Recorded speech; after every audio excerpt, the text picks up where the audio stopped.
നമ്മൾ ശ്രദ്ധിക്കേണ്ട ഒരു വിഷയമാണ്. ഉളഹിയത്തിന്റെ സമയമാകുമ്പോൾ, വലിയ പെരുന്നാളാകുമ്പോൾ ഉളഹിയത്ത് നടത്തും നമ്മൾ, അല്ലേ?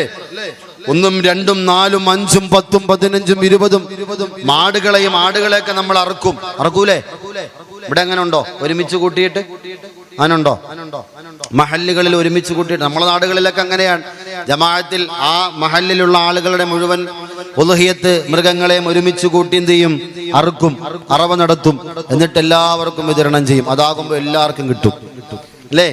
ജമാഅത്തിൽ എല്ലാവർക്കും കിട്ടും. അത് നല്ലൊരു പരിപാടിയാ. പക്ഷെ ഒരുപാട് മാനദണ്ഡങ്ങൾ സൂക്ഷിക്കണം. പലരും സൂക്ഷിക്കാറില്ല, പക്ഷെ പണി കിട്ടും. സൂക്ഷിച്ചില്ല എങ്കിൽ പണി കിട്ടും.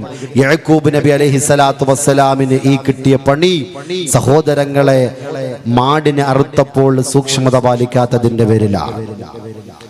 ഒരു പശുവിനെ അറുത്തപ്പോൾ സൂക്ഷ്മത പാലിക്കാത്തതിന്റെ പേരിലാണ്. സഹോദരങ്ങളെ, അല്ലാഹുവിന്റെ റസൂല് പറഞ്ഞല്ലോ, സല്ലല്ലാഹു അലൈഹി വസല്ലം, അല്ലാഹുവിന്റെ പ്രവാചകർ പറഞ്ഞു, ഒരു മാടിനെ അറുക്കുമ്പോ, അല്ലെങ്കിൽ ഒരു ആടിനെ അറുക്കുമ്പോ, അല്ലെങ്കിൽ ഒരു ഒട്ടകത്തിനെ അറുക്കുമ്പോ, ഒരു കോഴിയെ അറുത്താൽ പോലും മറ്റൊരു ജീവിയുടെ മുമ്പിൽ വെച്ച് നിങ്ങൾ അറക്കാൻ പാടില്ല. ഒരു മാടിനെ അറുക്കുമ്പോ ഒരു മാടിന്റെ മുമ്പിൽ വെച്ച് അറക്കാൻ പാടില്ല. ഒരാടിനെ അറുക്കുമ്പോ ഒരാടിന്റെ മുമ്പിൽ വെച്ച് അറക്കാൻ പാടില്ല. ഒരു കോഴി അറുക്കുമ്പോ മറ്റൊരു കോഴിയുടെ മുമ്പിൽ വെച്ച് അറക്കാൻ പാടില്ല.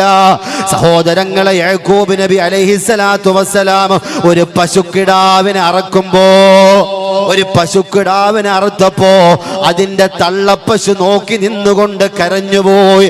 ഒരു തള്ളപ്പശുവിന്റെ മുമ്പിൽ വെച്ച് ഒരു പശുക്കിടാവിനെ അറുത്തപ്പോ ആ തള്ളപ്പശു കരഞ്ഞുപോയി. അതിന്റെ പേരിലാണ് യഅ്കൂബ് നബി അലൈഹിസ്സലാത്തു വസ്സലാമിന്റെ മകനെ നഷ്ടപ്പെട്ടതോർത്തിട്ടോ വർഷങ്ങളോളം യഅ്കൂബ് നബിക്ക് കരയേണ്ടി വന്നത് എന്നോ അല്ലാഹുവിന്റെ റസൂൽ പറയുമ്പോ, പണ്ഡിതന്മാര് പഠിപ്പിക്കുമ്പോ, സഹോദരങ്ങളെ, ഉളുഹിയത്തിന്റെ മൃഗമറുക്കുമ്പോ, അല്ലെങ്കിൽ അറവശാലയിൽ മൃഗങ്ങൾ അറക്കുന്നവരുണ്ടല്ലോ, അവരോട് പറയുകയാണ്, 2, 3, 1 കൂടുതൽ ആടുകളും ഉള്ളപ്പോ അതിന് അറവ നടത്തുമ്പോ ഒന്നിന്റെ മുമ്പിൽ വെച്ച് മറ്റൊന്നിനെ അറക്കാൻ പാടില്ല. അത് വല്ലാത്ത ഒരു അറവാണ്. കാരണം ആ അറവിനെ കാണുന്ന ആ മൃഗത്തിന്റെ പകുതി ജീവൻ തന്നെ ആ സമയത്ത് നഷ്ടപ്പെടുകയാണ്. അതിന്റെ രക്തത്തിന് തന്നെ വിളർച്ചകൾ സംഭവിക്കുകയാണ്. അതിന്റെ മാംസത്തിന് തന്നെ പകർച്ചകൾ സംഭവിക്കുകയാണ്. അത് വലിയ രോഗത്തിന് കാരണമാകാൻ സാധ്യതയുണ്ടോ എന്ന് പഠനങ്ങൾ പോലും തെളിയിക്കുമ്പോ, പരിശുദ്ധമായ ദീനുൽ ഇസ്ലാം ഒന്നിനെയും വെറുതെ പഠിപ്പിച്ചിട്ടില്ല. ഒരു കാര്യവും വെറുതെ പഠിപ്പിച്ചിട്ടില്ല. ഒരു കാര്യവും നിസാരമല്ല. ഒന്നിന്റെ മുമ്പിൽ വെച്ച് ഒന്നിനെ അറുത്താൽ എന്താ ഇപ്പൊ കുഴപ്പം? അതിനെ അറുക്കാൻ പോണല്ലേ എന്ന് നമ്മൾ വിചാരിക്കും.